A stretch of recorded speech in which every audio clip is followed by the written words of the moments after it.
Waves में दो part हैं। एक पार्ट तो है स्ट्रिंग वेव, जिसमें हम लोग ट्रांसवर्स वेव्स के फॉर्म में स्टडी करते हैं, और दूसरा जो सेकेंड हाफ है वो है साउंड वेव और लॉन्गिट्यूडनल वेव।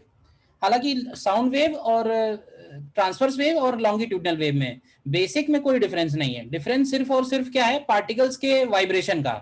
ट्रांसवर्स वेव में यानी कि स्ट्रिंग में क्या होता है, पार्टिकल अप डाउन ऑसिलेट होते हैं और हमें ज्यादातर चीजें दिखाई देती हैं। स्ट्रिंग वाइब्रेट हो रही है तो हमें पल्स नजर आ रही है। लेकिन साउंड वेव में क्या होगा कि वो जो वाइब्रेशन है वो लॉन्गिट्यूडनल वाइब्रेशन है। लॉन्गिट्यूडनल वाइब्रेशन का मतलब है कि वेव चल भी उसी डायरेक्शन में रही है और पार्टिकल भी उसी डायरेक्शन में वाइब्रेट कर रहे हैं। ठीक है ना? तो कॉन्सेप्ट सेम रहेगा, यहां पे चीजें दिखाई नहीं देंगी, बट ये है कि अगर तुमने स्ट्रिंग वेव में थोड़ा फील कर रखा है तो same same to same concept यहां लगाना है, कुछ ज्यादा दिमाग लगाना ही नहीं है। ठीक है ना? और अगेन बहुत इंपॉर्टेंट है और बहुत सिंपल है, स्कोरिंग चैप्टर्स में से बोला जाता है वेव का चैप्टर जो है। तो बढ़ते हैं इसमें आगे, नेक्स्ट सेकंड डालते हैं साउंड वेव्स। ठीक है, तो जैसे याद करो स्ट्रिंग वेव हम लोगों ने कैसे जनरेट की थी। स्ट्रिंग वेव जनरेट करने के लिए हम लोगों ने किया ये था कि एक स्ट्रिंग को एक एंड पे फिक्स किया था और दूसरे एंड को हम लोग ऑसिलेट करा रहे थे। याद है? मतलब एक एंड जो फिक्स किया है वो लार्ज डिस्टेंस पे किया है और दूसरे एंड को हम लोग ऑसिलेट करा रहे थे। तो जब ऑसिलेट करा रहे थे तो वहां पे वेव प्रोड्यूस हो रही थी और वेव आगे की तरफ बढ़ रही थी। अब अगर यही सेम काम हम साउंड वेव के लिए करें तो साउंड वेव का प्रोपोगेशन हम लोग देखेंगे फ्लूइड मीडियम में, यानी कि गैसियस मीडियम हो गया या लिक्विड मीडियम हो गया। तो हम क्या करेंगे, एक गैसियस चैम्बर लेंगे, एक लॉन्ग सिलेंडर लेंगे गैस का, और उसके अंदर हम पिस्टन रखेंगे और उस पिस्टन को कराने वाले हम लोग ऑसिलेट। देखो जरा डायग्राम।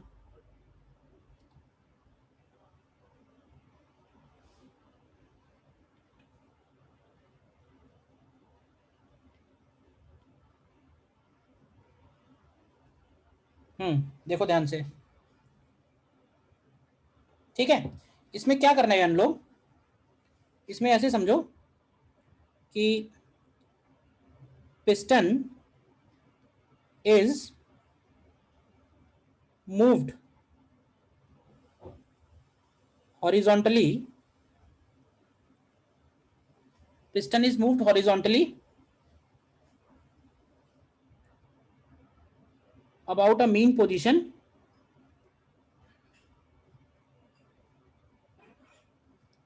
such that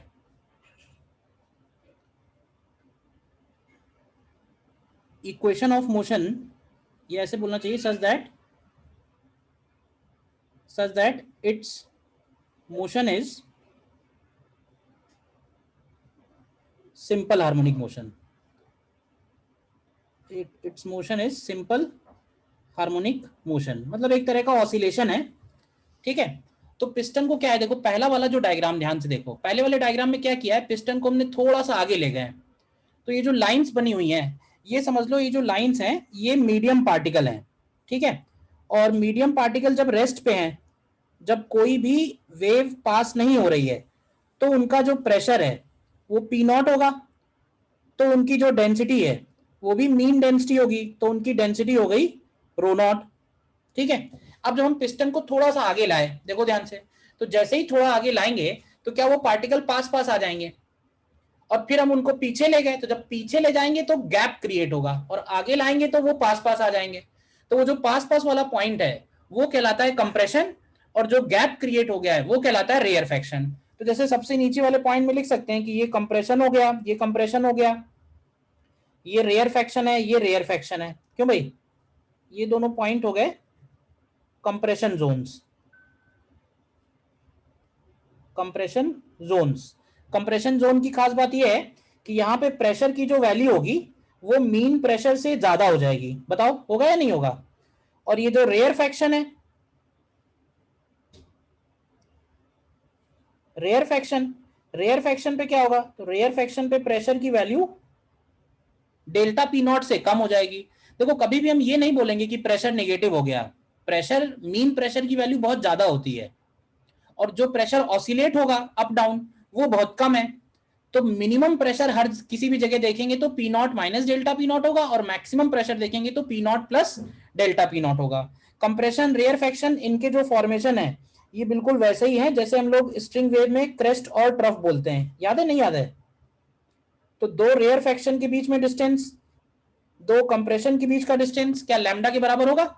कंप्रेशन वाले वो पॉइंट्स हो गए जो सेम फेज में ऑसिलेट हो रहे हैं, रेयर फैक्शन वाले वो पॉइंट हो गए जो सेम फेज में ऑसिलेट हो रहे हैं।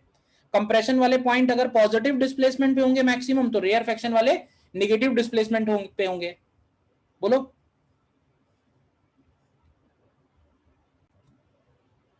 एक और फिगर है मेरे पास, ये देखो,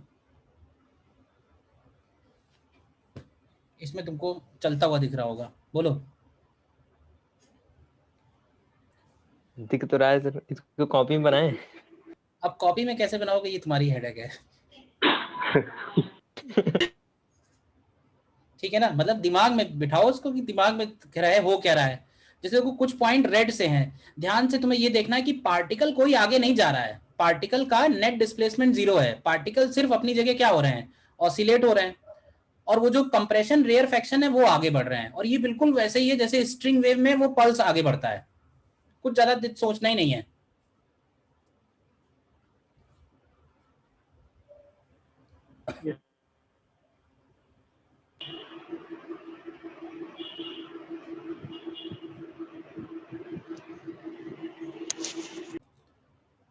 एक दो पॉइंट इसमें मेंशन कर लो। पी नॉट तो मैंने बता ही दिया, P naught is mean pressure. इसके बाद लिख लेना delta P, delta P is excess pressure, delta P is excess pressure. And delta P naught को हम लोग बोलते हैं एक्सेस प्रेशर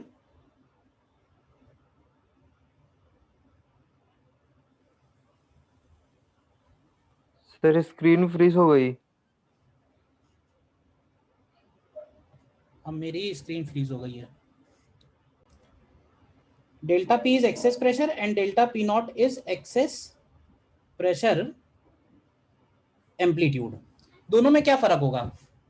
देखो डेल्टा पी तो हो गया किसी भी पॉइंट का जो प्रेशर है, चाहे वो रेयर फैक्शन हो चाहे वो कंप्रेशन हो। तो ये जो मैंने ग्राफ दिख रहा है ना सामने, ये समझ लो ये ग्राफ है डेल्टा पी नॉट का ग्राफ है, ये डेल्टा पी का ग्राफ है। और उस डेल्टा पी के ग्राफ में जो मैक्सिमम वैल्यू है वो डेल्टा पी नॉट है, और जो मिनिमम है वो माइनस डेल्टा पी नॉट है।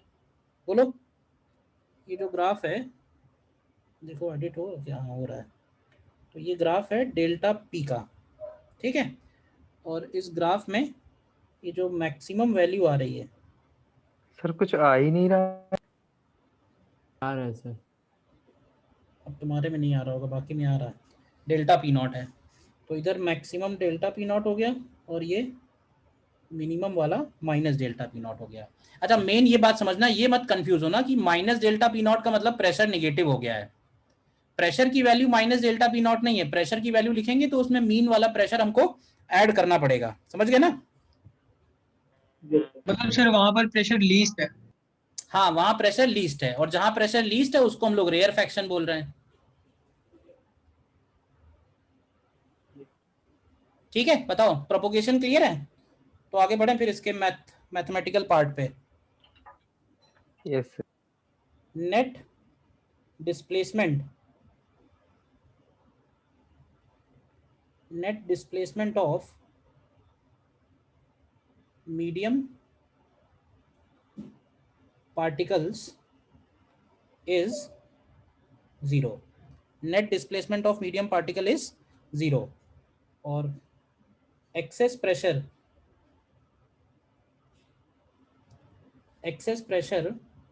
also varies sinusoidally just like displacement of medium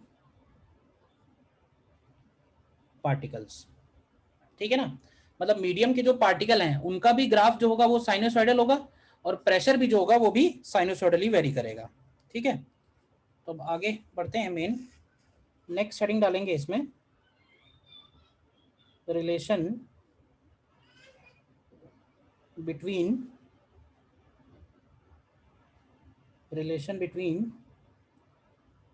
displacement wave and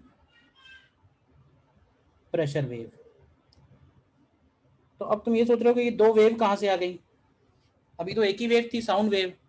so what is displacement wave and what is pressure wave? तो देखो, जब साउंड वेव प्रोपोगेट होती है तो पार्टिकल्स का डिस्प्लेसमेंट भी चेंज होता है टाइम के साथ, और डिस्प्लेसमेंट की वजह से प्रेशर भी चेंज होता है टाइम के साथ। तो साउंड वेव को हम डिस्प्लेसमेंट के फॉर्म में भी स्टडी कर सकते हैं और प्रेशर के फॉर्म में भी स्टडी कर सकते हैं, ठीक है ना। ज्यादा पॉपुलर प्रेशर वाला फॉर्म है, बट दोनों ही है। मतलब प्रेशर पता है तो हम डिस्प्लेसमेंट बता सकते हैं, डिस्प्लेसमेंट पता है तो हम प्रेशर बता सकते हैं। तो हमें सबसे पहले ये जानना होगा कि डिस्प्लेसमेंट और प्रेशर में रिलेशन क्या है, तो वो हम लोग आगे थोड़ा डिराइव करने वाले हैं। एक छोटा सा फॉर्मूला है, ठीक है। डिराइव करने के लिए क्या करो, देखो ये जो मीडियम है जिसमें पार्टिकल मूव कर रहे हैं, इस मीडियम में हम एक कॉलम स्टडी करते हैं। कॉलम स्टडी करने का मतलब है कि सपोज हमने ये एक कॉलम लिया है,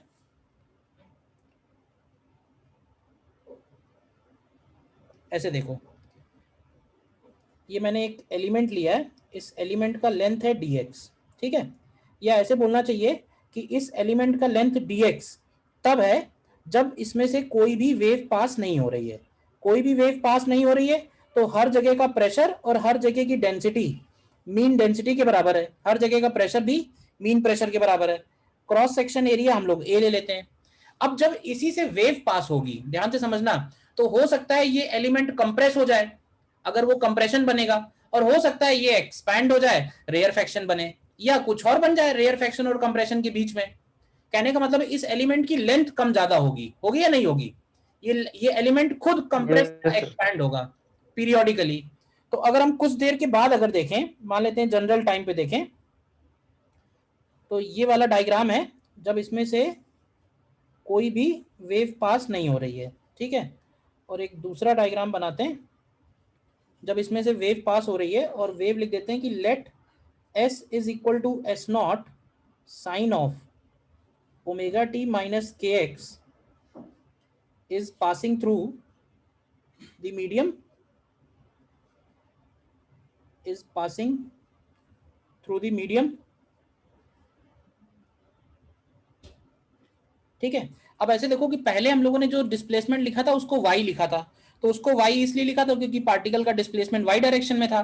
यहाँ पे पार्टिकल का डिस्प्लेसमेंट x डायरेक्शन में है, तो x तो लिख नहीं सकते, x लिख देंगे, अंदर भी तो एक x है, तो कंफ्यूजन हो जाएगा कि वो x किसका है, कोऑर्डिनेट वाला x है या डिस्प्लेसमेंट वाला x है। तो हम उसको s लिख रहे हैं, समझ गए। s का मतलब है कि डिस्प्लेसमेंट कौन सी डायरेक्शन में है, डिस्प्लेसमेंट है x डायरेक्शन में। तो मान लेते हैं ये वाला पार्टिकल की पोजीशन ये है और इस पार्टिकल की पोजीशन ये है। तो सपोज ये पार्टिकल आगे बढ़ गया, यहाँ आ गया, और ये पार्टिकल आगे बढ़ के यहाँ आ गया। देखना ध्यान से, मतलब इस पार्टिकल का डिस्प्लेसमेंट हम लोग ले लेते हैं s, और इस पार्टिकल का डिस्प्लेसमेंट हम लोग ले लेते हैं s प्लस ds। बताओ, ये बात समझ में आई? ये जो पार्टिकल था ये x इक्वल टू एक्स पे था, और ये पार्टिकल था x equal to X plus D X पे। तो जो x पे है उसका डिस्प्लेसमेंट s है, और जो x प्लस डी एक्स पे है उसका displacement s plus D S हो गया। तो अब ये बताओ, क्या ये पार्टिकल हमारे डायग्राम के हिसाब से एक्सपैंड हो गया ना, क्यों भाई? तो बताओगे इस पार्टिकल का इनिशियल वॉल्यूम क्या था और इस पार्टिकल का फाइनल वॉल्यूम क्या है, क्यों भाई? a into dx initial volume है इसका। इसका इनिशियल वॉल्यूम रहा होगा a into D x, correct. Initial volume हो गया, इसको हम लोग v बोल देते हैं, ये हो गया a इंटू डी एक्स। और जरा बताओगे कि इंक्रीज इन वॉल्यूम कितना हुआ, इंक्रीज इन वॉल्यूम जिसको हम लोग dv लिखेंगे। ds हुआ सर। नहीं, a ds into dx plus ds। हाँ यस नहीं, sir. a into D S हुआ, ध्यान से देखो। Yes sir, yes sir.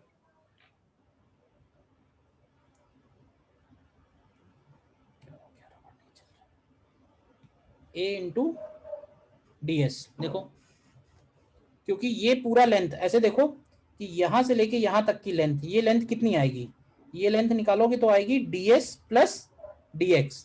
तो हमें तो केवल इंक्रीमेंट चाहिए ना, इंक्रीमेंट कितना हुआ, यस सर। इंक्रीमेंट में ds आएगा, बताओ। तो हम यहां से निकालेंगे वॉल्यूम स्ट्रेन। वॉल्यूम स्ट्रेन क्या होगा, तो वॉल्यूम स्ट्रेन को हम लोग लिखते हैं dv अपॉन v, और ये वॉल्यूम स्ट्रेन आएगा del S upon del X. देखो वॉल्यूम स्ट्रेन हमें इसलिए चाहिए क्योंकि हम लोग फॉर्मूला लगाने वाले हैं बल्क मॉडुलस का।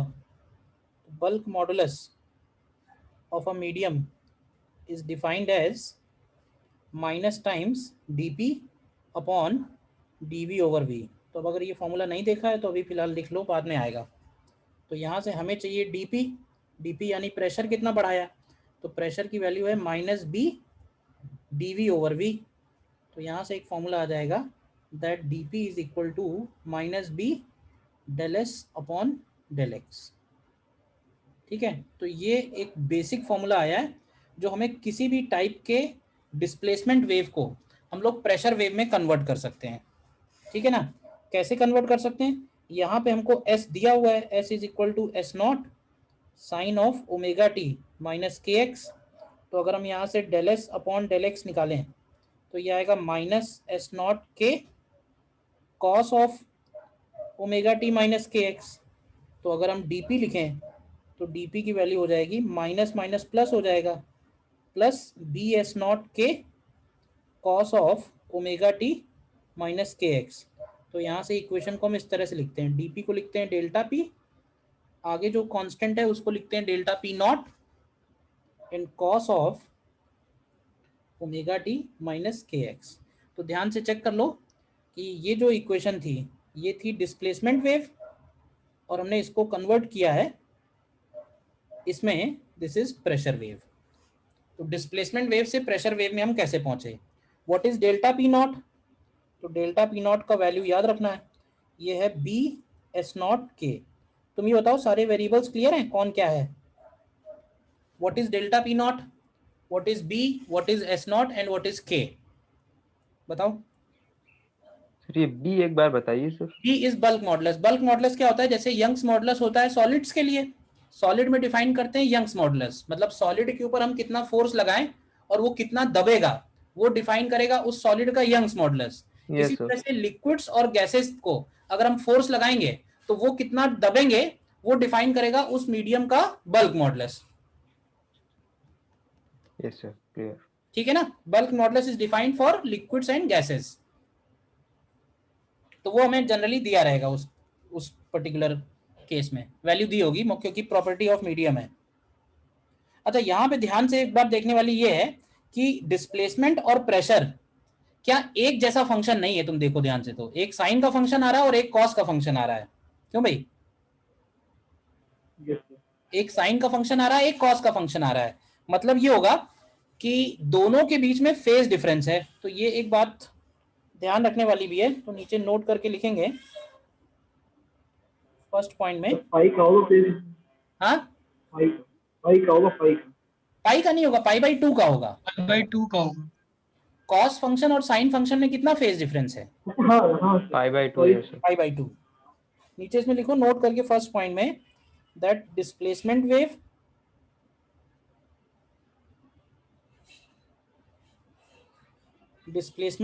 And pressure wave, displacement wave and pressure wave have a phase difference,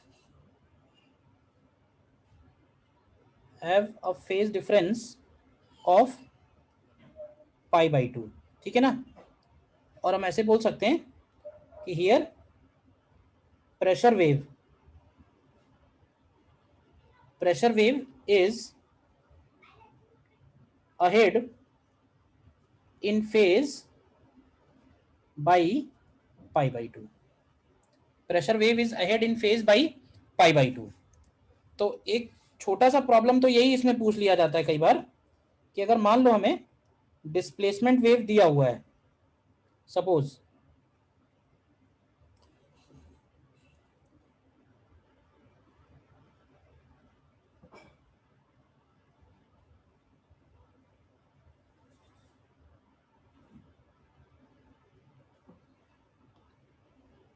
देखना जरा ध्यान से,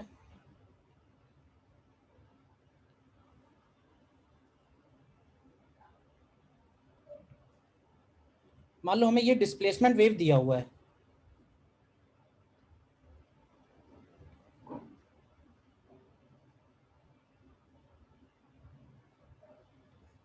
ठीक है, तो प्रेशर का वेरिएशन कैसा होगा?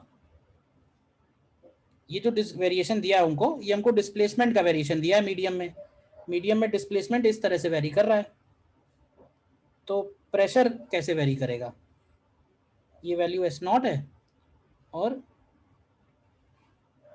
ये वाली वैल्यू लेट से -S0 है, तो प्रेशर कैसे निकालेंगे? मतलब कहाँ पे कंप्रेशन होगा, कहाँ पे रेयरफेक्शन होगा, ये कैसे पता करेंगे? तो देखो बेसिक तरीका तो सीधा सीधा ये है। कॉस का कर्व देखो बेसिक तरीका ये है जो ऊपर लिखा हुआ है, दिख रहा है? तुम ये बताओ कि डीपी की वैल्यू मैक्सिमम पॉजिटिव कब होगी, जहां ये स्लोप क्या होना चाहिए? बताओ, डीपी की वैल्यू मैक्सिमम पॉजिटिव कब होगी? जब ये जब negative स्लोप होगा। नेगेटिव होगी। जब स्लोप मैक्सिमम नेगेटिव होगा। अब जरा बताओगे कि इस ग्राफ में मैक्सिमम नेगेटिव स्लोप कहां है? इस ग्राफ सर में नीचे -S0 पे। -S0 पे स्लोप 0 है यार, तुम पता नहीं क्या जवाब देते हो।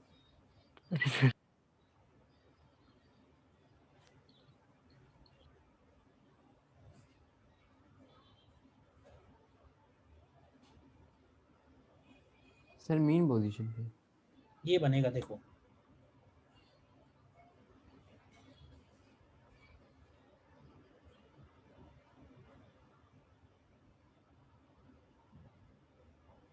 ये जो मैंने दूसरा ग्राफ बनाया हुआ है ना, ये ग्राफ है प्रेशर वेव का, ठीक है ना? और इस प्रेशर वेव के ग्राफ में ये वाला जो पॉइंट है, ध्यान से ऑब्जर्व करो, ये वाला जो पॉइंट है, ये पॉइंट है कंप्रेशन का, ठीक है? ये जो पॉइंट है,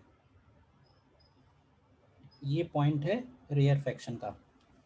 देखो है या नहीं है? यस और ये दोनों ग्राफ में π/2 का फेज डिफरेंस दिख रहा है। Yes sir. तो ये वाला ग्राफ तो बना सकते हो ना, इसमें भी प्रॉब्लम है? ये जरूर बना लो। ओह सॉरी, ये थी डिस्प्लेसमेंट वेव।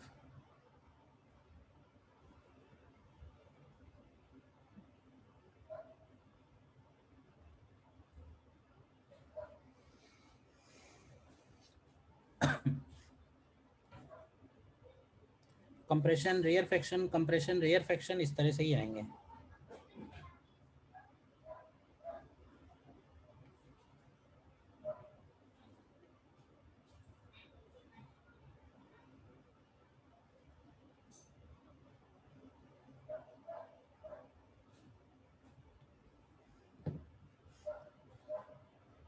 मतलब डिस्प्लेसमेंट जिस पॉइंट पे मैक्सिमम है, प्रेशर यहाँ पे मैक्सिमम है, तो तुम ऐसे देखो कि पॉजिटिव मैक्सिमम पहले कौन पहुंच रहा है? पहले पॉजिटिव मैक्सिमम डिस्प्लेसमेंट पहुंच रहा है या पहले प्रेशर पहुंच रहा है? पहले प्रेशर पहुंच रहा है पॉजिटिव, पहले प्रेशर पहुंच रहा है, प्रेशर पहले पहुंचा, डिस्प्लेसमेंट कुछ देर के बाद पहुंचा। मतलब यहाँ पे जो पार्टिकल है उसका प्रेशर पहले मैक्सिमम हो रहा है ना, डिस्प्लेसमेंट वाली वेव आगे आएगी तब ये मैक्सिमम पहुंचेगा। तो ऐसा इसलिए क्योंकि डिस्प्लेसमेंट पीछे है, आगे कौन है? Pressure is ahead in phase by π/2। But मैं सीधे सीधे ये कहूंगा कि ये जो ऊपर फॉर्मूला लिखा हुआ है, तुम बस इसको दिमाग में रखना, कोई भी क्वेश्चन हो सब हो जाएंगे इससे। कि हमें चाहिए कंप्रेशन, कंप्रेशन का मतलब है कि डीपी मैक्सिमम कहां होगा? तो डीपी मैक्सिमम वहां होगा जहां ΔS/ΔX मैक्सिमम नेगेटिव होगा। तो तुम चेक करो यहाँ पे मैक्सिमम नेगेटिव है या नहीं है, इस पॉइंट पे और इस पॉइंट पे है या नहीं है? Yes sir. बस सर वो बल्क मॉडुलस के फॉर्मूले में नेगेटिव क्यों है? बल्क मॉडुलस के फॉर्मूले में नेगेटिव इसलिए है क्योंकि जब हम डीपी को पॉजिटिव रखते हैं, यानी कि प्रेशर बढ़ाते हैं, तो वॉल्यूम कम होता है। एक्चुअली ये जो माइनस साइन है, ये माइनस साइन इसलिए होता है क्योंकि हम चाहते हैं कि ये वैल्यू पॉजिटिव आए। तो होता क्या है कि डीपी और डीवी ये दोनों कभी सेम साइन के नहीं होंगे, प्रेशर ज्यादा बढ़ाएंगे तो वॉल्यूम कम हो जाएगा ना। Yes sir. तो एक माइनस साइन इनकी वैल्यू रखने पे आता है, तो वो माइनस साइन क्वेश्चन में ना रहे, वैल्यू में ना रहे, तो इसलिए एक और माइनस लगा दिया, जैसे सब प्लस आ जाए। मतलब ये ओवरऑल तो क्वांटिटी इसका एक पॉजिटिव। यस सर समझ गया। डेरिवेशन तो होगा ना सर, उसी से तो आया है। डेरिवेशन वही है, जैसे ds अपॉन dp को बोलते हैं वॉल्यूम स्ट्रेस और इसको बोलते हैं volume strain. Stress is directly proportional to strain, Hooke's law है ये। यस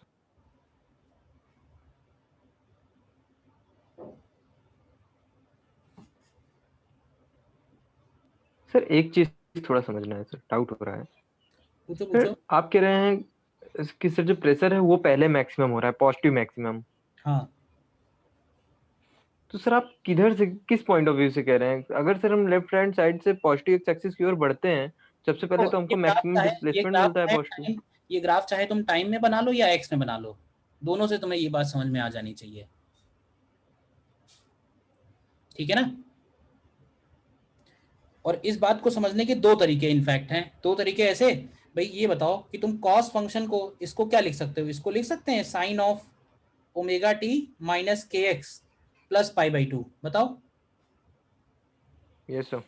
तो अब Yes. ये फंक्शन और ये फंक्शन में कौन पाई बाई टू आगे है? यही आगे साइन वाला, नीचे प्रेशर वाला मतलब। ठीक है ना।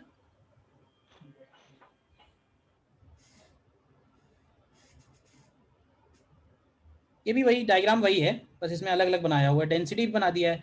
डेंसिटी और प्रेशर एक साथ चलेंगे भाई, जहां प्रेशर मैक्सिमम होगा वहां डेंसिटी मैक्सिमम होगी।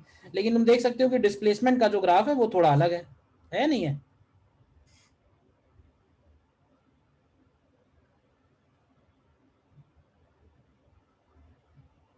डिस्प्लेसमेंट का जो ग्राफ है वो थोड़ा अलग है।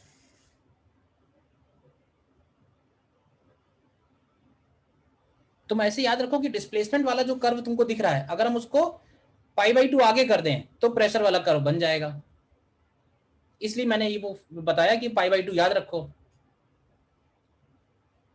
तुरंत पता करना हो तो क्या करो, डिस्प्लेसमेंट वाले कर्व को पाई बाई टू आगे शिफ्ट कर दो, तो देखो प्रेशर और डिस्प्लेसमेंट सेम फेज में आ जाएंगे कि नहीं आ जाएंगे? Yes, sir. ठीक है।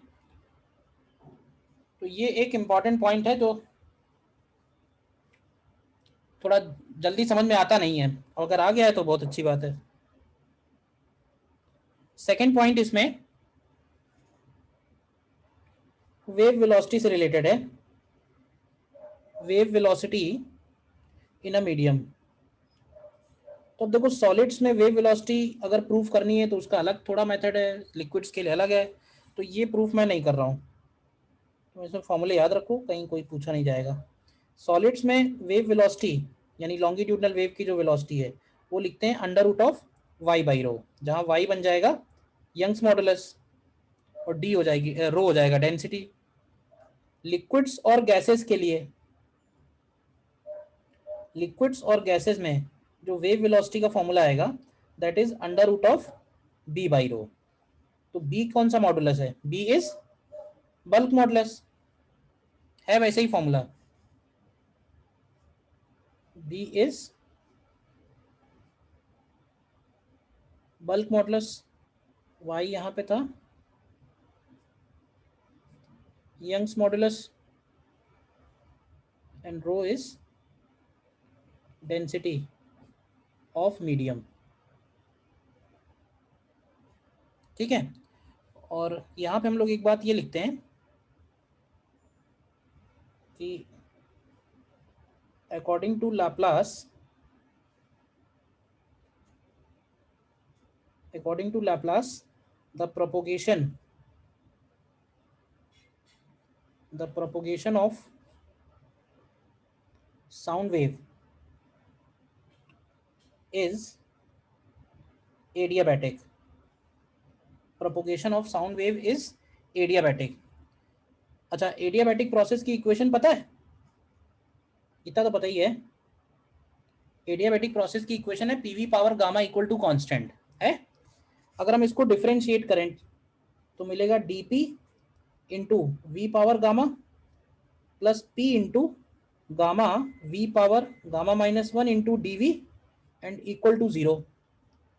तो यहां से अगर तुम D P into V plus gamma P into D we equal to 0 करो, v power gamma minus 1 cancel कर दिया है, तो यहां से तुम्हें मिलेगा dp upon dv over v with minus sign is equal to gamma P. और क्या ये बल्क मॉडुलस है? बल्क मॉडुलस की वैल्यू है minus dp upon dv over v। Rearrange करके देखो तो ये बात तुम्हें ध्यान रखनी है कि एडियाबैटिक प्रोसेस में गैसेस का जो बल्क मॉडुलस है वो गामा टाइम्स पी के इक्वल है। डायरेक्ट इस पे भी एक बार क्वेश्चन आ ही चुका है, ठीक है ना, कि बल्क मॉडुलस और प्रेशर का ग्राफ दिया होता है एडियाबैटिक प्रोसेस के लिए। तो अगर हम इसकी वैल्यू गामा पी लिख दें तो गैसेस में वेव वेलोसिटी का एक फॉर्मूला और आ जाएगा, और वो फॉर्मूला आएगा under root of gamma P by rho. और आइडियल गैस इक्वेशन से पी बाई रो को हम लोग क्या गामा पी बाई रो को आर टी बाई एम लिख सकते हैं, तो फॉर्मूला बन जाएगा gamma R T by M. देखो ठीक है। Sir propagation of sound wave is adiabatic, इसका मतलब क्या हुआ? इसका मतलब ये एडियाबैटिक प्रोसेस अगर तुम्हें थोड़ा बहुत याद हो तो उसमें हम लोग बोलते हैं कि एडियाबैटिक वो प्रोसेस है जिसमें हीट एक्सचेंज नहीं होती है, ठीक है। अब साउंड वेव क्या है कि जब हम बोल रहे हैं, जैसे मान लो तुम सुन रहे हो मैं बोल रहा हूं, तो जो सामने के जो एयर पार्टिकल हैं वो इतना तेजी से वाइब्रेट हो रहे हैं कि उन पार्टिकल्स का आपस में हीट एक्सचेंज पॉसिबल नहीं है। क्यों पॉसिबल नहीं है? क्योंकि उनकी फ्रीक्वेंसी बहुत लार्ज है, इतने कम टाइम में हीट एक्सचेंज पॉसिबल नहीं है। हीट का जो प्रोपोगेशन है वो थोड़ा स्लो प्रोसेस है। एक होता है electric conduction, electric conduction is instantaneous process, speed of light से होता है। बट हीट का जो कंडक्शन है, हीट का जो मूवमेंट है वो स्लो प्रोसेस है, तो इतनी जल्दी जल्दी वो पार्टिकल आपस में हीट एक्सचेंज नहीं कर पाएंगे, ठीक है ना। पहले न्यूटन ने ये फॉर्मूला दिया था कि जो प्रोपोगेशन है वो आइसोथर्मल है, टेम्परेचर कांस्टेंट रहेगा, जबकि ऐसा नहीं है। तो बाद में लाप्लास ने उस पर करेक्शन किया। Yes sir. ठीक है। अच्छा गामा क्या है, आर क्या है, टी क्या है, एम क्या है, बताने की जरूरत है क्यों भाई? Gamma is called adiabatic exponent, gamma is called adiabatic exponent. R is universal gas constant, ठीक है। T absolute temperature, T is absolute temperature and M is molar mass. अच्छा एम में बहुत गड़बड़ होता है, ध्यान रखना कि मोलर मास को हम लोग जब इस फॉर्मूले में रखेंगे वेलोसिटी मीटर पर सेकंड में तभी आएगी जब हम उसको किलोग्राम में रखेंगे। यानी ऑक्सीजन की जगह, ऑक्सीजन का होगा केस तो 32 नहीं रखेंगे, 32 इंटू 10 पावर -3 रखेंगे, ध्यान रहेगा ये। Then third point is average intensity of longitudinal waves. Intensity के लिए कोई नया फॉर्मूला नहीं है, इंटेंसिटी का वही फॉर्मूला है जो हम लोगों ने पहले निकाला था। बताओ कि क्या फॉर्मूला था इंटेंसिटी का स्ट्रिंग वेव में? Half rho V A square omega square. Half rho V A square omega square, बस यहाँ ए की जगह एस नॉट लिख देंगे, क्यों भाई? वहां पे हम लोग एम्पलीट्यूड ए से रिप्रेजेंट कर रहे थे, यहाँ एम्पलीट्यूड हम एस नॉट से रिप्रेजेंट कर रहे हैं। अब देखो ये फॉर्मूला एस नॉट के फॉर्म में है, एस नॉट यानी डिस्प्लेसमेंट एम्पलीट्यूड। अगर हम इसको प्रेशर एम्पलीट्यूड में ले जाएं तो ये वाला फॉर्मूला यूज कर सकते हैं। देखो एस नॉट को अगर हमें डेल्टा पी नॉट में बदलना है, मतलब यही फॉर्मूला अगर हम प्रेशर के फॉर्म में ले जाएं तो प्रेशर की फॉर्म में ले जा सकते हैं इसको। एस नॉट की जगह लिख दो delta P not upon D into के, इसके बाद v की जगह लिख दो ओमेगा अपॉन के, और v को ही लिख सकते हैं under root of b by rho. तो ये सारा रिप्लेसमेंट अगर हम लगाएं तो हमको एवरेज इंटेंसिटी का एक दूसरा फॉर्मूला जो मिलेगा वो मिलेगा delta P naught square upon 2 rho v। तो ये दोनों याद रखने हैं, ठीक है ना। कोई डाउट है तो निकाल के देख लो।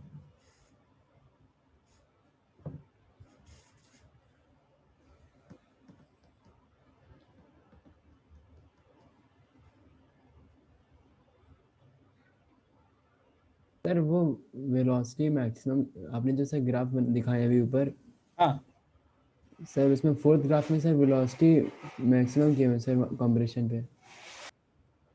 अरे वेलोसिटी कंप्रेशन पे मैक्सिमम इसलिए है क्योंकि पार्टिकल कहाँ पे है, मीन पोजीशन पे है कि एक्सट्रीम पे है?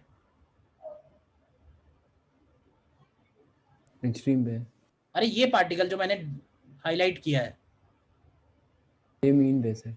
तो मीन पे ही तो पार्टिकल वेलोसिटी मैक्सिमम होती है।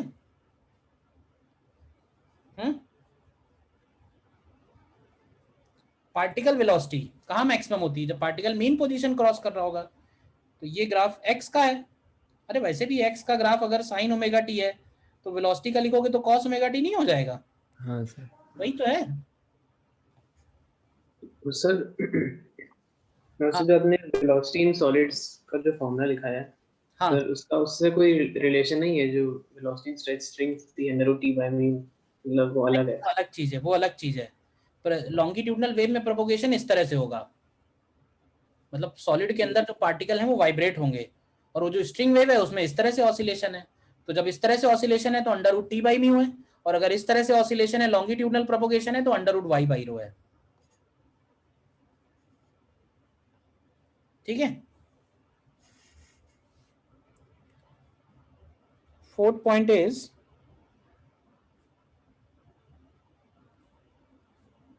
Properties of sound waves.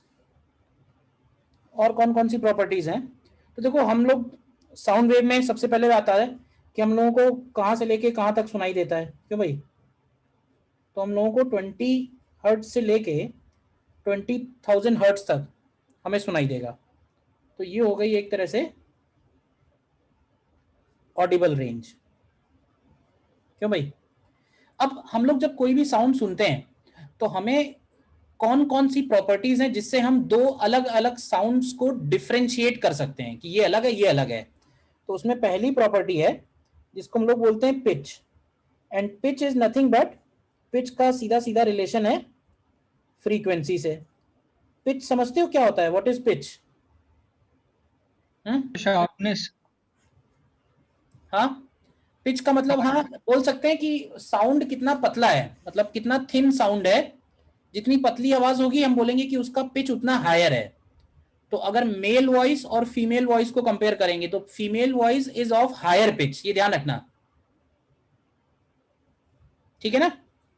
Higher pitch का मतलब है thin sound, and higher pitch means higher frequency. याद रहेगा? यस। दूसरा प्रॉपर्टी है लाउडनेस और इंटेंसिटी। इसके बाद अगला पॉइंट ये आता है कि कोई भी साउंड हम लोग जो सुन रहे हैं, मिनिमम कितना साउंड हम लोग सुन सकते हैं, कम से कम। तो इसमें लिखेंगे minimum intensity, minimum intensity which can be heard, minimum intensity which can be heard. तो ये वैल्यू है, it is 10 to the power -12 watt per meter square. This is also called reference intensity. मतलब अगर इससे कम इंटेंसिटी का sound होगा तो हमारा जो ईयर का जो ड्रम है, ईयर ड्रम, वो बिल्कुल भी वाइब्रेट नहीं होगा। मतलब इससे ज्यादा तो पावर चाहिए ही है, इससे ज्यादा प्रेशर चाहिए। ठीक है। तो अब जब इंटेंसिटी मेजर करते हैं तो इंटेंसिटी को मेजर करते हैं हम एक अलग लेवल पे, और उसको हम लोग लाउडनेस लेवल बोलते हैं। लाउडनेस लेवल एक अलग तरह का स्केल है, लॉगरिथमिक स्केल है। एंड लाउडनेस लेवल को हम लोग L से डिनोट करेंगे। It is defined as 10 log, log लिखा है ध्यान रखना, it is base 10 I upon I naught, जिसमें आई नॉट जो है वो रेफरेंस इंटेंसिटी है, और I वो इंटेंसिटी है जिसका लाउडनेस लेवल हम लोग निकालना चाहते हैं। और ये मेजर होगा किसमें? डेसिबल्स में, ठीक है ना? इसको dB लिखते हैं। मतलब फॉर एग्जांपल अगर इंटेंसिटी की वैल्यू 2 इंटू 10⁻⁻12 है तो इसका लाउडनेस लेवल क्या होगा? क्यों भाई? तो इसका लाउडनेस लेवल होगा 10 log base 10 I upon I not. क्यों भाई? तो ये लगभग 3 dB का आएगा। 3 डेसिबल साउंड का मतलब क्या हुआ? तो 3 डेसिबल साउंड का मतलब ये है जो सामने एक्सप्लेन किया हुआ है। बोलो। And we can also find difference in loudness level, difference in loudness level यानी delta L, and this delta L is also defined by same expression. मतलब दो अलग अलग साउंड को अगर हमें कंपेयर करना हो तो हम दो अलग अलग साउंड को कंपेयर कर सकते हैं कि किसका लाउडनेस लेवल ज्यादा है, किसका लाउडनेस लेवल कम है, using this expression. Again same expression है, हम I1 और I2 को कंपेयर कर रहे हैं कि I1 जो इंटेंसिटी है वो I2 इंटेंसिटी से कितना लाउडनेस लेवल ज्यादा है। नॉर्मली जब हम लोग बातचीत करते हैं तो वो 50-60 डेसिबल का साउंड होता है। नॉर्मली 50-60 डेसिबल का साउंड होता है। थोड़ा और म्यूजिक सुनने लगेंगे तो 75-80 तक चला जाएगा। और 120-110 के बाद जो साउंड है वो हमारे लिए अनबियरेबल हो जाएगा। ज्यादा देर 120 पे अगर रह गए तो परमानेंटली 0 dB हो जाएगा। ठीक है ना? तो अभी इसको फॉर्मूले में यूज करेंगे क्वेश्चंस में तो और क्लियर हो जाएगा। और थर्ड जो प्रॉपर्टी है वो है क्वालिटी और वेवफॉर्म। देखो ये जो तीन प्रॉपर्टीज डिफाइन की गई हैं, ये तीन प्रॉपर्टीज बेसिकली वैसे ही डिफाइन की गई हैं जैसे हमें सुनाई देता है। हम लोग तीन तरह से साउंड को डिफरेंशिएट कर सकते हैं। हम लोग ये डिफरेंशिएट कर सकते हैं कि साउंड पतला है या मोटा है, भारी आवाज है या पतली आवाज है, वो भी डिफरेंशिएट कर सकते हैं। अच्छा, हम ये भी डिफरेंशिएट कर सकते हैं कि इंटेंसिटी ज्यादा है, ये इंटेंसिटी कम है, वॉल्यूम घटाते बढ़ाते हैं तो बेसिकली लाउडनेस लेवल चेंज होता है। तो लाउडनेस लेवल भी हम लोग परसीव कर सकते हैं, चेंज हो जाता है तो।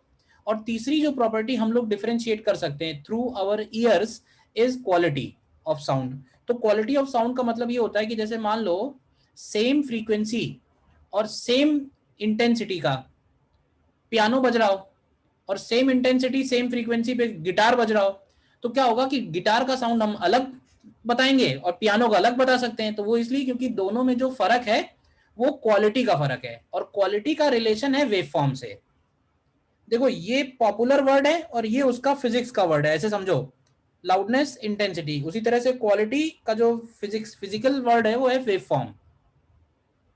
मतलब इसका ये है सिंपली डायग्राम,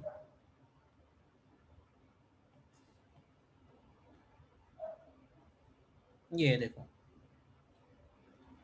मतलब सेम फ्रीक्वेंसी का अगर वॉयलिन है और सेम फ्रीक्वेंसी का अगर पियानो है तो दोनों का साउंड हम लोग अलग अलग बताते हैं। तो दोनों के साउंड में फर्क क्या है? तो दोनों के साउंड में जो फर्क है वो वेव फॉर्म का फर्क है, जिसको हम लोग बोलते हैं डिफरेंस ऑफ क्वालिटी।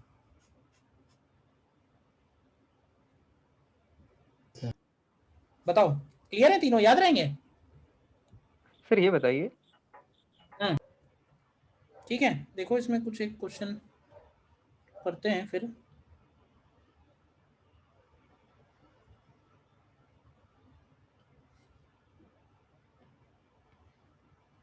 देखो ये दो क्वेश्चन है 14 एंड 15, आंसर्स हैं, करो सॉल्व करो। फर्स्ट वाला नहीं आया। इसका आंसर शायद मैच नहीं कर रहा होगा, ये 315 आता है शायद। ये वाला जो आंसर है ये अप्रोक्सीमेटली 315 आएगा। क्यों बताना है क्वेश्चन? ये हो गए? तो फर्स्ट वाला बता दीजिए। सीधा सीधा तो है। इसमें गामा की वैल्यू हम लोग निकालेंगे CP अपॉन CV से, तो गामा हो जाएगा 7/5। गैस कांस्टेंट की वैल्यू हो जाएगी 8.3। ठीक है, टेम्परेचर की जगह हो गया 273 केल्विन। तो गामा RT/m ऑक्सीजन के लिए हो जाएगा 32 इंटू 10⁻⁻3। तो ये सब उठा के रख दो, under root of gamma RT/m तो ये वैल्यू 315 मीटर पर सेकेंड के आसपास आनी चाहिए, क्यों भाई? 313 आ रही है। ठीक है, देख लेना। सेकंड वाले में फ्रीक्वेंसी दी हुई है 250 हर्ट्ज, तो फ्रीक्वेंसी से अगर हम ओमेगा निकालें तो ओमेगा हो जाएगा 2 पाई न्यू। इसके बाद डिस्प्लेसमेंट एम्पलीट्यूड दिया हुआ है यानी S not 10⁻⁻8 medium, density of medium दिया हुआ है 1, ठीक है, and bulk modulus of elasticity दिया हुआ है विच इज 400। तो देखो बल्क मॉडुलस और डेंसिटी से हम लोग वेलोसिटी निकाल सकते हैं, under root of B by rho करेंगे तो ये आ जाएगा 20 मीटर पर सेकेंड। वेलोसिटी आ गई तो एवरेज इंटेंसिटी के लिए फॉर्मूला हो जाएगा half rho V A square. तो ए स्क्वायर की जगह वो लिखेंगे हम लोग S not square into omega square. तो देख लेना ये वैल्यू जो दी हुई है, आ रहा है ये आंसर पाई स्क्वायर बाई 4 10⁻⁻9 वाट पर मीटर स्क्वायर। क्यों भाई? सर क्लियर है दोनों? बताओ।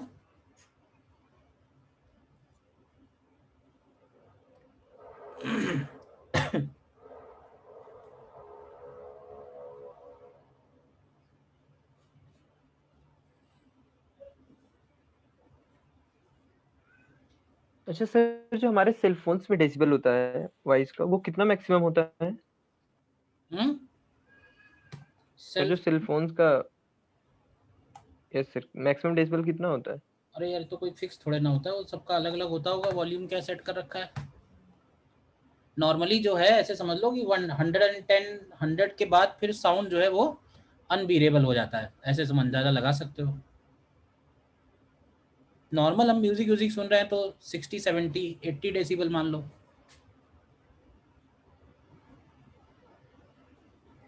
सर इस क्वेश्चन में जैसे सीटीसीवी दिया हुआ है, तो नाम ही देता तो कि डायरेक्ट में के लिए तो हाँ वो ले 7/5। ठीक है, हाँ वो दे सकते हैं। नेक्स्ट देखो, क्वेश्चन। क्या करेंगे इसमें? कह रहा है 2 sound waves, one in air and other in fresh water are of equal in intensity. ठीक है, तो find the ratio of pressure amplitude, यानी कि एयर में इंटेंसिटी और वाटर में इंटेंसिटी इक्वल है, तो प्रेशर एम्पलीट्यूड का रेशियो पूछा है। तो ऐसे देखो, delta P air square upon 2 rho air into V air is equal to delta P water square upon 2 rho water V water. तो यहाँ से delta P A upon delta P W, या डेल्टा पी डब्ल्यू निकालना है ऊपर है तो वही ऊपर रख दो। तो delta P W upon delta P A whole square कितना आएगा? तो ये आ जाएगा rho water upon rho air into velocity in water upon velocity in air. तो देख लो क्या आएगा। डेंसिटी इन वाटर, वाटर का डेंसिटी क्या लेंगे 10 cube upon density of air दिया है 1.22, वेलोसिटी इन वाटर है 1488 एंड वेलोसिटी इन एयर है 340। तो देखो यहाँ से delta P W upon delta P air approximately 60 आता है। फिर बी पार्ट में भी यही फॉर्मूला लगाना है, प्रेशर एम्पलीट्यूड निकालना है, इक्वल है कह रहा है, then what is the ratio of intensity. तो अगर प्रेशर एम्पलीट्यूड सेम है तो हम लोग लिखेंगे I air upon I water is equal to delta P square upon 2 rho A V A upon delta P square upon 2 rho water V water. तो value तो यही आएगी, तो 3587 आ रही है, इसी को जिसको हमने पिछले वाले पार्ट में 3600 के अप्रॉक्स ले लिया था। बोलो, क्वेश्चन तो एक ही जैसा है ना। और देखो नेक्स्ट, ये क्लियर है ऊपर 16 वाला?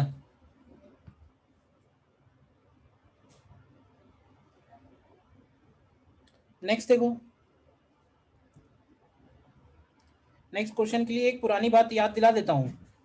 पुरानी बात ये है कि जैसे अगर पॉइंट सोर्स होता है तो पॉइंट सोर्स के केस में जो इंटेंसिटी है वो 1/r² की प्रोपोर्शनल होती है, और अगर लाइन सोर्स होता है तो क्या होता है बताओगे? कांस्टेंट। लाइन सोर्स के केस में 1/r की प्रोपोर्शनल होती है, और पैरेलल बीम ऑफ लाइट होती है जब, तब वो कांस्टेंट होता है। Yes sir. देखो करो ट्राई इसको।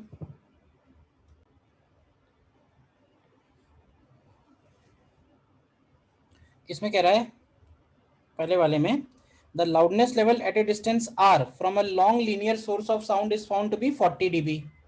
At this point amplitude is 0.01. Then find the loudness level and amplitude at a point located 10r from the source.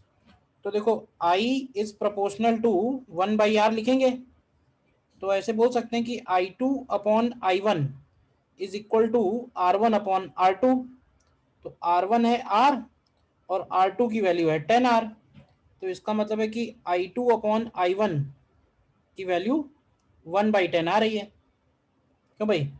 तो डेल्टा एल क्या लिखेंगे? तो डेल्टा एल लिखेंगे 10 log I1 अपॉन I2, तो ये आएगा 10 log 10 आ जा रहा है। क्यों भाई?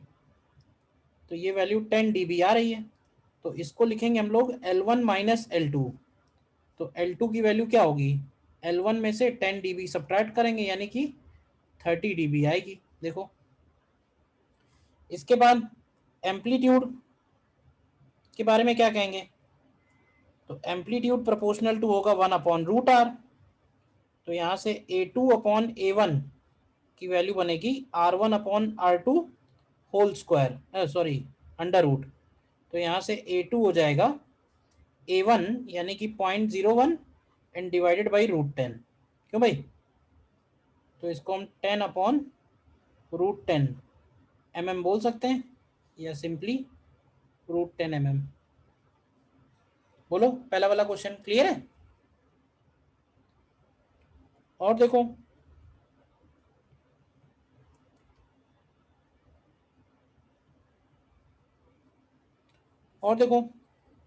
नेक्स्ट में कह रहा है two identical sounds A and B reach a point in the same phase. ठीक है, the resultant sound is C, the loudness of C is n times higher than loudness of A. तो इसमें हमें एक फॉर्मूला यूज होगा, that I resultant is I1 plus I2 plus 2√I1I2 cos phi. ठीक है, तो अगर फेज सेम है तो उसको लिखेंगे I0 plus I0 plus 2I0 into +1, तो एक्चुअली ये 4I0 होगा। तो कह रहा है loudness of C is n times higher than loudness of A, तो डेल्टा एल की वैल्यू क्या लिखेंगे? तो डेल्टा एल लिखेंगे 10 log I resultant upon I0।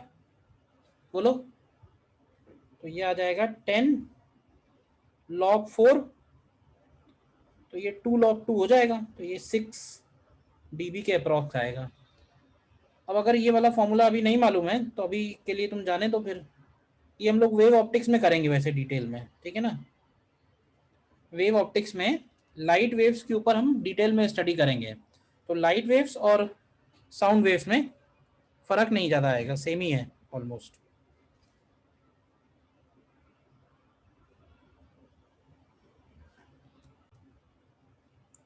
ठीक है, क्लियर है। नेक्स्ट एक और क्वेश्चन देखो,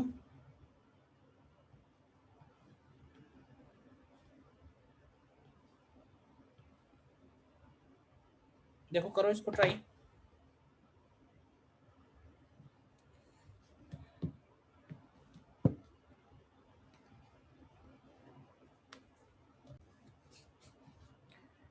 देखो इसमें क्या कह रहा है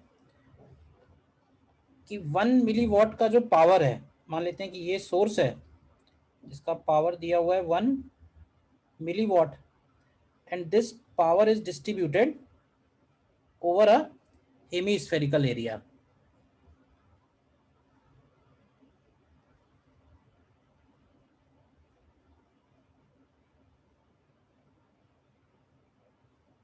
हेमीस्फेरिकल एरिया है सिर्फ।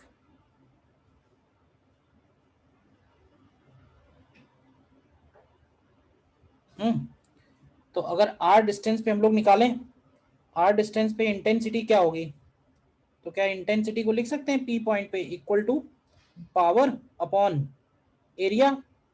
एरिया हो जाएगा 2 पाई r स्क्वायर, पूरे में डिस्ट्रीब्यूटेड नहीं है वो, ये ध्यान रखना। तो इसको लिखेंगे पावर की जगह हो जाएगा 10 पावर -3 और अपॉन 2 पाई r स्क्वायर। r स्क्वायर का मतलब है कि 5 मीटर का स्क्वायर। तो ये वैल्यू जरा निकालो क्या आती है।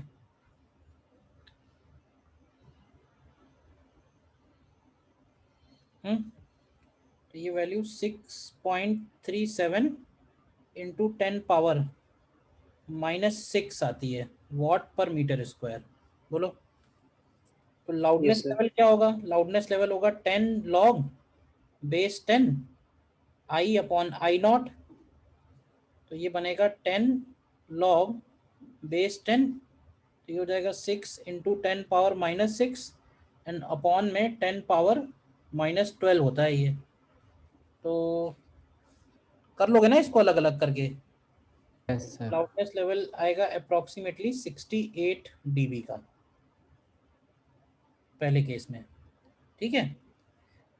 अब अगर इफ देयर आर 5 डॉग्स, तो अगर 5 डॉग्स होंगे तो ऐसे बोल सकते हैं कि जो इंटेंसिटी होगी वो 5 टाइम्स हो जाएगी। क्यों भाई, तो लाउडनेस लेवल और कितना बढ़ेगा, तो इंटेंसिटी अगर 5 टाइम्स बढ़ रही है तो लाउडनेस लेवल 10 log 5 बढ़ जाएगा।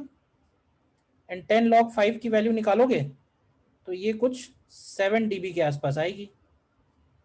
यानी कि नया लाउडनेस लेवल जो होगा वो 68 dB में 7 dB और ऐड करेंगे तो 75 dB आंसर बनेगा सेकेंड पार्ट का। बताइए क्लियर है, बोलो। Yes sir. ठीक है, तो साउंड वेव की properties, sound waves, displacement wave, pressure wave में रिलेशन, उसके ऊपर इतना ही है।